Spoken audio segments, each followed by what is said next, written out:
साथियों नमस्कार भाई। बहुत सारे ऐसे कारण होते हैं जिनकी वजह से दूध कम हो जाता है, लेकिन क्या आपने कभी सोचा है सबसे बड़ा कारण क्या है? और वो कारण इतना छुपा हुआ है कि जिसको 99% लोग नहीं जानते हैं कि एक्चुअली हुआ क्या है। जब भी दूध कम होता है हम सोचते हैं कैल्शियम, फास्फोरस, विटामिन, मिनरल्स की कमी हुई होगी और कैल्शियम दिए जाते हैं, भर भर के कैल्शियम दिए जाते हैं, तरह तरह के कैल्शियम मार्केट में मिलते हैं, पाउडर मिलते हैं, वो दिए जाते हैं, लेकिन दूध नहीं बढ़ता। इसके अलावा जब भी ताज़ा ब्याई हुई होती है तो हम सोचते हैं भाई बच्चेदानी में से मवाद आ रही होगी या बच्चेदानी में इन्फेक्शन हो गया होगा, पूरा का पूरा जो बच्चेदानी का मैटर है वो बाहर नहीं निकला है, मटेरियल जो गंदा होता है, जर वगैरह, मेले वगैरह, तो वो भी एक रीज़न हम समझ बैठते हैं। वो दूर कर लिया साहब, उसके बावजूद नहीं होता। इसके अलावा जैसे पेट में कीड़े हैं, लीवर टॉनिक देना, एनर्जी टॉनिक देना, आयरन टॉनिक देना, बहुत सारे ऐसे कारण हैं जिनको हम दूर कर लेते हैं, उसके बावजूद दूध नहीं बढ़ता। तो इसके पीछे सबसे बड़ा कारण क्या है और उसकी जांच कैसे करेंगे, आज के इस वीडियो में कंप्लीट बातें मैं आप लोगों से करने वाला हूं। और अगर आपने समय पर जांच कर ली और उसको दूर कर लिया तो भाई दूध ही दूध है, दूध की नदियां बहेगी, ये तयशुदा बात है, क्योंकि उस गाय भैंस का दूध कभी कम नहीं होगा। जितने रीजंस मैंने पहले बताए हैं वो तो आप दूर करते ही हैं, लेकिन ये रीजन जिसको 99% लोग नहीं जानते हैं वो रीजन है फ्रेंड, सब क्लिनिकल मैस्टाइटिस। एक ऐसा थनैला जिसका नाम दिया गया है सब क्लिनिकल मैस्टाइटिस, यानी जो छिपा हुआ बिना लक्षण का थनैला। मतलब इस तरीके से वो छिपा हुआ होता है कि आपको कोई लक्षण नहीं मिलेगा, ना सूजन, ना एक थन में दूध कम, ना दूध में चितड़ा, ना खून, कुछ भी नहीं। आपको बिल्कुल भी एहसास नहीं होगा कि मेरी गाय के लिए थनैला है। कि एक मेरे मित्र ने फोन किया, काफी दूर के हैं वो, कि सर एक थोड़ा सा काम कर दीजिए, और मेरी एक गाय है बहुत अच्छी वैल्यूएबल, 1.25 लाख रुपए की उनकी गाय, गिर गाय, लेकिन उसका दूध जो है वो लगातार कम हो रहा है, क्या करें? तो मैंने जब उसकी हिस्ट्री देखी और अच्छी तरीके से पूरा देखा तो भाई बहुत सारी दवाएं उन्होंने ला करके दे दी थी, लेकिन उसके बावजूद रिजल्ट नहीं मिला। तब मैंने उनको इसके बारे में बताया कि ये सब क्लिनिकल थनैला कई बार हो जाता है, आप एक बार जांच करवाइए। और उन्होंने जांच करवाई, जो मैं आज आप लोगों को भी बताने वाला हूं। वो जांच करवाई तो वाकई थनैला उसमें पॉजिटिव पाया गया, और जब इसका इलाज हुआ तो बराबर दूध पे आ गई। जो जितनी दवाएं दी थी सब कुछ बेकार गया। हालांकि कोई भी बात बेकार नहीं जाती। आप कैल्शियम देंगे, मल्टीविटामिन देंगे, डिवॉर्मिंग करा के लीवर टॉनिक देंगे, आयरन टॉनिक देंगे, बैलेंस्ड डाइट देंगे, तो ये सब चीजें अच्छी है, देनी भी चाहिए और देनी जरूरी भी है। लेकिन ये जो सब क्लिनिकल थनैला है, इसकी पहचान कैसे करेंगे, ये विशेष बातें आप आज सुन लीजिए। देखिए, जब भी ये थनैला होता है ना, कोई लक्षण नहीं लेके आता, ये मैंने पहले ही बता दिया, तो पहचानना बड़ा ही मुश्किल होता है। लेकिन जब तक ये लक्षण लेके आता है या जब तक पहचान होती है तब तक बहुत देर हो चुकी होती है। इसको अपना उग्र रूप धारण करने में महीनों लग जाते हैं। इसीलिए धीरे धीरे दूध कम करता रहता है। दूध कई बार एक स्टेज तक कम होकर के और उतना ही मेंटेन रहता है। तो आप सोचते हैं कि भाई थनैला अगर होता तो दूध बिल्कुल चला जाता, लेकिन जाता नहीं है, वो मेंटेन में रहता है, फिर कम होता है, फिर मेंटेन। तो ऐसे करके कंफ्यूजन बरकरार रहता है।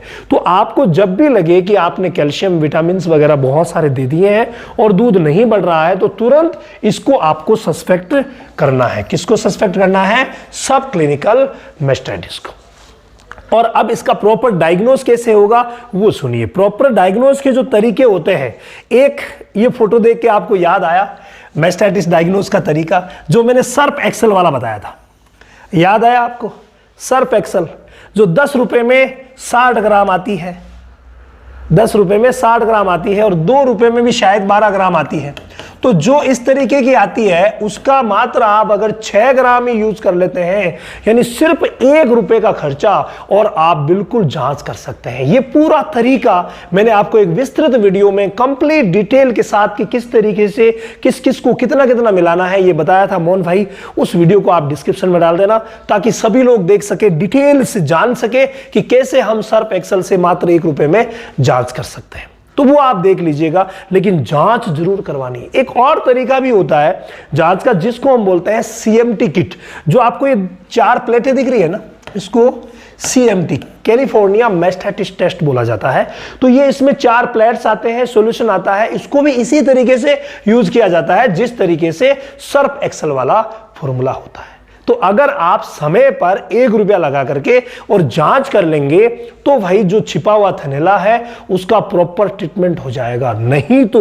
नहीं तो ये थनैला धीरे धीरे करके आपकी गाय भैंस के थनों को बिल्कुल बेकार कर देगा और वो वापस कभी दूध पर नहीं आएगी। तो ये विशेष तरीका है, इसको सुन लीजिए और अपना लीजिए। नहीं तो सब क्लिनिकल थनैला को अगर आपने नहीं जाना तो भाई बहुत बड़ी समस्याएं हो सकती है। इसके पीछे जो रीजंस होते हैं उनमें रूमिनल पीएच का रीजन भी होता है।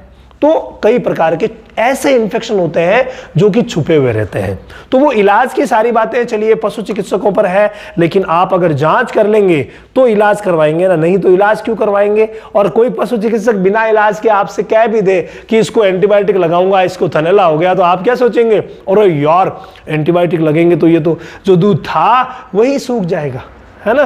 तो इसीलिए सब क्लिनिकल मैस्टाइटिस एक बहुत बड़ा कारण है। उसकी जांच कीजिए और जांच करके तुरंत उसका इलाज करवाइए, नहीं तो क्या होगा, कुछ भी नहीं। और इलाज में क्या होता है, इलाज में आपके पशु चिकित्सक जो है वो लॉन्ग एक्टिंग एंटीबायोटिक्स लगाते हैं, लॉन्ग एक्टिंग। और कुछ ऐसे लॉन्ग एक्टिंग एंटीबायोटिक है जो कि सॉफ्टली असर करते हैं, यानी कि दूध जो है वो सुखाते नहीं है। कई भाइयों की चिंताएं क्या रहती है कि सर दूध सूख जाएगा, उसके लिए क्या करें। तो सॉफ्ट एंटीबायोटिक्स जो है वो आपके पशु चिकित्सक इस्तेमाल कर लेंगे और किसी तरीके की कोई प्रॉब्लम नहीं आएगी। इसके अलावा हमारे डेयरी फार्मिंग का कोर्स जो हमने शुरू किया है ना, ऐसी बातों को हम विद डिटेल वहां पर साइंटिफिक वे में लेते हैं। अगर आप ज्वाइन करना चाहते हैं तो आगे जो 5 तारीख आ रही है ना, इस 5 तारीख से न्यू सेशन शुरू हो रहा है। पीछे जो 5 तारीख गई है उससे भी नया सेशन चालू हुआ था, तो अगली 5 तारीख से फिर से नया सेशन चालू हुआ 1 महीने के लिए। तो अगर आप ज्वाइन करना चाहते हैं, डेयरी फार्मिंग कर रहे हैं या डेयरी फार्मिंग को ऊपर उठाना चाहते हैं, अच्छा ग्रो करना चाहते हैं, आपको लग रहा है कि डेयरी फार्मिंग से प्रॉफिट कम मिल रहा है या नहीं मिल रहा है, तो भाई वो सेशन ज्वाइन करके और आप बहुत अच्छी ऊंचाइयों को, बुलंदियों को छू सकते हैं। अब मुझे पता है कि आप लोगों का एक प्रश्न जरूर रहेगा, और वो प्रश्न कौन सा रहेगा, वो रहेगा कि सर आपने इतना बताया तो उस एंटीबायोटिक का नाम भी बता दीजिए। तो देखिए, नाम मैं बता रहा हूं लेकिन आपको इस्तेमाल सिर्फ और सिर्फ आपके पशु चिकित्सक की सलाह से ही करना है। उसका नाम है फ्रेंड एमसेप्ट। अब आप सोचेंगे कि सब क्लिनिकल मैस्टाइटिस में, मैं यहां चलता हूं, सब क्लिनिकल मैस्टाइटिस में जो एमसेप्ट नाम बताया गया है ना, ये आप अपने नजदीकी पशु चिकित्सक से लगवाइएगा। बड़े गाय भैंस में ये 3 ग्राम का आता है और इसको आईवी लगाया जाता है। अगर मांस में लगा दिया जाता है ना तो कभी काम नहीं करता, इसको हमेशा ही आईवी लगाया जाता है। इसके अलावा इसको सिंगल शॉट एक बार लगाते हैं ना तो ये 96 आवर तक काम करता है। कितने घंटे? 96 घंटे तक काम करता है। लेकिन इसके साथ सपोर्टिव ट्रीटमेंट बहुत ज्यादा जरूरी है। अगर सपोर्टिव ट्रीटमेंट नहीं हुआ तो फिर ये खुद दूध सुखाने लग जाएगा। तो इसीलिए बहुत सारे बी कॉम्प्लेक्स इंजेक्शन लगते हैं जो बहुत प्रकार के आते हैं। एक की जरूरत है, कैल्शियम के इंजेक्शन इसके साथ लगने जरूरी है।